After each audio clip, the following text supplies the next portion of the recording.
এই মজার কথা শোনো, মজার কথা, এদিকে তাকাও। অনেক মা ছেলের প্রশ্ন করে, আমি তোরে এত কষ্ট করে লালন পালন করলাম, আর বিয়ে করার পরে বউ তোর আপন হয়ে গেল। এরকম একটা কমন প্রশ্ন আছে না নাই? তো এক চালাক ছেলে মারে উত্তর দিছে, মা তুমি মা ডাক শোনার জন্য জীবনে কি কষ্টটাই না করছো। আমারে তুমি 10 মাস 10 দিন পেটে ধারণ করছো, এত বড় বস্তা, খাইতে পারতা না, টয়লেটে যাইতে পারতা না, খালি বমি করতা, ওষুধ খাইতা।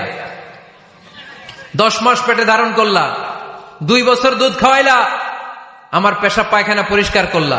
এরপর 2 বছর বয়সে 3 বছর বয়সে আমার মুখে বোল ফুটলো, তখন আমি তোমারে ডাকতে শুরু করলাম মা মা।